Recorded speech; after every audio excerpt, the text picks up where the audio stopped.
I am Jasmine Cacho. Here are the latest stories.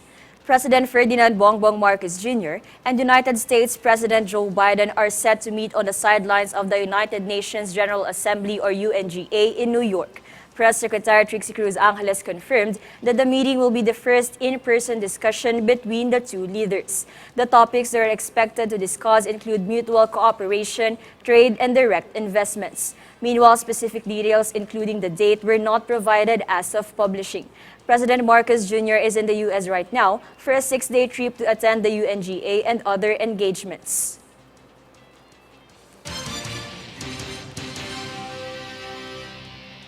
Moreover, President Bongbong Marcos Jr. meets with United Nations or UN Secretary General Antonio Guterres for the reiteration of the participative efforts of UN and Philippines towards global issues. Maxine Legaspi has a full story.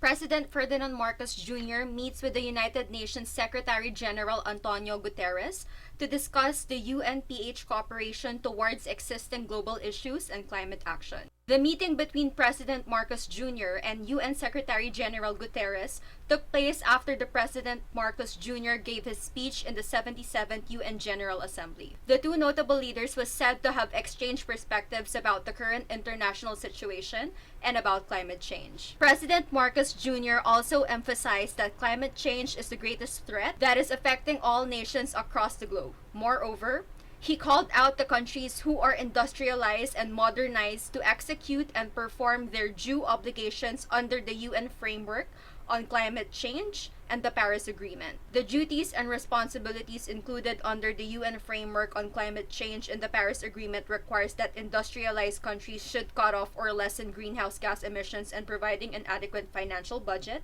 to support climate adaptation plans for the betterment of each and every nation. President Marcos Jr., in reference to his utmost concern with climate change, also stated, quote, "When future generations look back, let them not ask why we did not take this opportunity to turn the tide. Why did we continue in our profligate ways until it was too late? This threat knows no borders, no social class, nor any geopolitical consideration. How we address it will be the true test of our time," he said, end quote. For Golden Nation Network, this is Max Legaspi.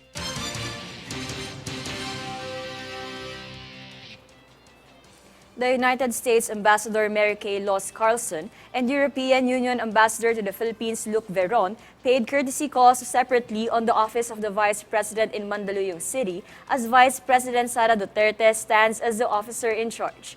Vice President Duterte shared in a Facebook post what she have discussed with the U.S. Ambassador where Philippines' basic education programs stand as priority during the meeting.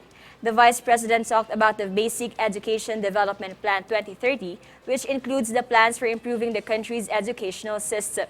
Moreover, European Union Ambassador Luc Veron expressed readiness to help Philippines to strengthen and improve the education sector of the country.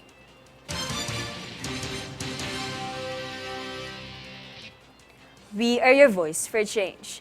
We will keep on bringing updates and the latest stories. I am Jasmine Cacho. Watch these stories and News Force. Here are today's headlines. President Marcos set to meet Biden on sidelines of United Nations General Assembly in New York. Vice President Sara Duterte set to attend late former Japan Prime Minister Shinzo Abe's state funeral. China supports Philippines to end crimes related to Pogo. Senator Hontiveros renews warning on sugar shortage. Metro Pacific Tollways Corporation expands services, launches app to improve travel experience. Manny Pacquiao set to battle former French sportmate in Saudi exhibition match. Fair and balanced news. Comprehensive reports that will take you to the heart of the action. This is News Force.